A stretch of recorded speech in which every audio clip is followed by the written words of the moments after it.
Let's start first with what are dichotomies. According to several dictionary definitions, they're a division or contrast between two things that are represented as being opposed or entirely different. Now, the way these things show up for us is oftentimes when we're given the task of accomplishing those two opposing things at the same time. Here's a couple of examples. Be patient with and encourage your people, but hold people accountable. Another one, keep tenants happy, exceed their expectations, but enforce the lease. Keep the property pristine, but cut operating expenses by 15%.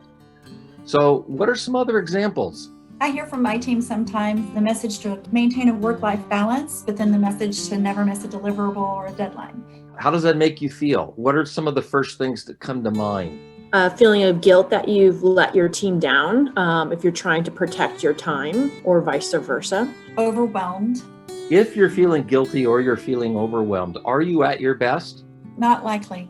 So what makes these dichotomies so challenging? A lot of times it's because we value something in both of those outcomes. Feelings of guilt, feelings of overwhelm, a lot of times what will follow that is we tend to then put the cause of that outside of ourselves. So we look at the situation, we might look at our boss, at those people external to us that are imposing those dichotomies upon us, and we might look at them as the cause of the problem. My point is that that's a very disempowering way to approach trying to resolve the dichotomy, because now you've just put yourself into a position of being a victim. When you're feeling victimized, you're seeing the world through a very defensive lens, and that's not going to allow you to be at your best. Another thing that might make dichotomies challenging for us is that we believe that we can serve only one of the outcomes. What have we done in looking at the situation to really come to that conclusion? A lot of times we haven't done anything. We just have an emotional reaction because our history tells us that those things are opposing. And so we try to pick one or the other, or we move forward begrudgingly and we have to swallow all of the guilt, all the feelings of overwhelm, and those things don't go anywhere. I mean, they stick with us, right? So after a while, those things build up, and then now you become really easily triggered because you're walking wounded at that point. What's another thing? We allow ourselves to get, as I said, emotionally triggered. What happens when we get emotionally triggered? Well, the subconscious mind takes over. For those of you who are in the prior session, we talked a little bit about the difference between the two minds that we have. So we've got a logical, rational, creative mind, and then we have what I'll call a survival mind. And if we don't know that we have two minds, then oftentimes we don't realize, and we can actually create something beyond what the subconscious mind would think is possible, because all the subconscious knows is our history. It's repeating your past. And that oftentimes won't take you beyond where it can't. It will never take you beyond where you've been. And in a dynamic world where things are changing constantly, that's really not a productive way to approach things. So getting emotionally triggered gets us into that subconscious way of looking at things, and we end up reacting instead of responding. It's a reflex.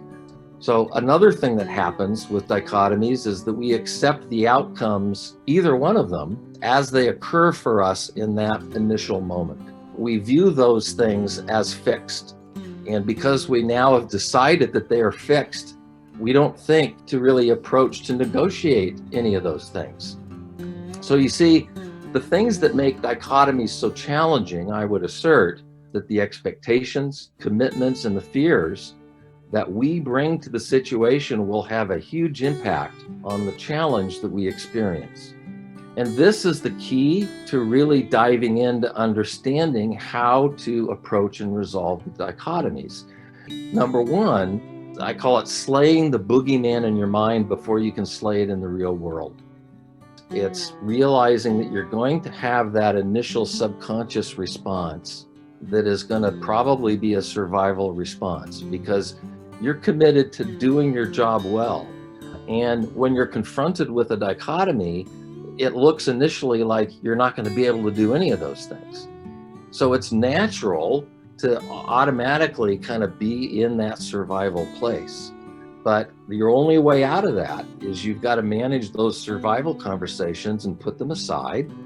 And a question that I've found to be tremendously powerful is to ask one simple question: what else is possible here?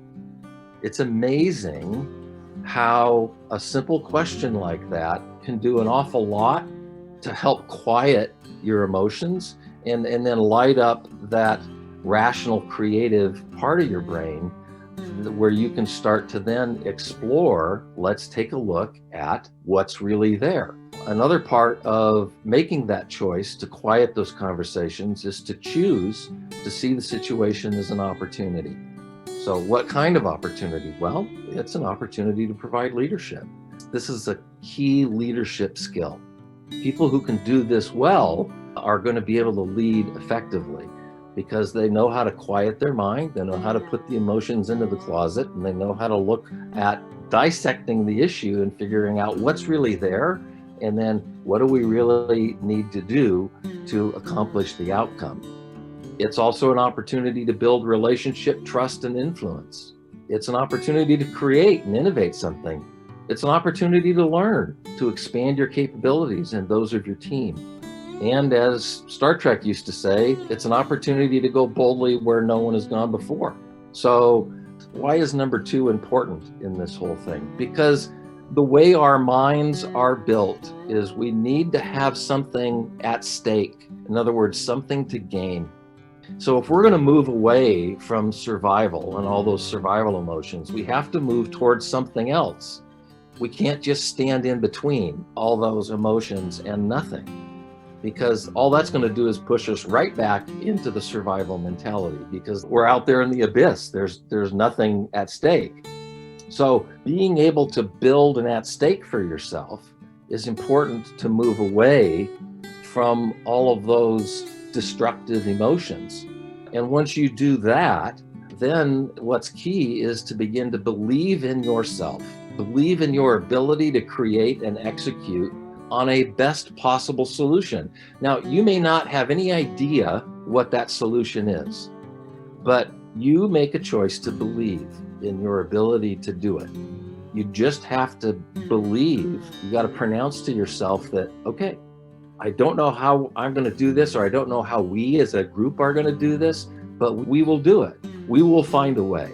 And that's faith not only in yourself, but that's faith in your team. And if you as a leader can approach your team with that kind of faith, and you lay out for everybody, here's the challenge. If you bring that challenge to your people and your team, it's huge because it shows you trust them. It shows you value their perspective and you value what they can bring to help solving that problem. The last thing I have here on the slide is what I call letting go of perfection and embracing excellence. So what am I talking about there? What is that? I'm sure you all can relate to what's on the slide. I mean, any time that we are where we are, which is in that oval there on the screen, and then we come up with some idea of where we'd like to be, some outcome. The problem with managing for perfection is the real world just isn't like that. The real world is more like this. Now, why does it happen like this? Well, we all know the world is dynamic. There's more that we don't know than what we know when we start out in any kind of an endeavor. And what is often not put into our plans is enough time or enough resource for us to experience the way the world really is. The thing that oftentimes escapes people is how many times in business and in life, turns we have labeled as wrong turns resulted in tremendous opportunities that we never would have found or discovered had we not made that quote unquote wrong turn. Back to the notion of measuring success as the standard deviations to the left or the right of the straight line, who's to say that that's what success looks like? Success could be basically knocking around a little bit, and in that knocking around, you're learning a lot more about what's out there. Kind of like Lewis and Clark, somebody had to go out and gather information about what did the West look like. Nobody had any idea. They had stories, but most of the stories were inaccurate. So once you go out and you start exploring beyond the bounds of what you know, that's where you have the opportunity to innovate something that goes well beyond what you have done before.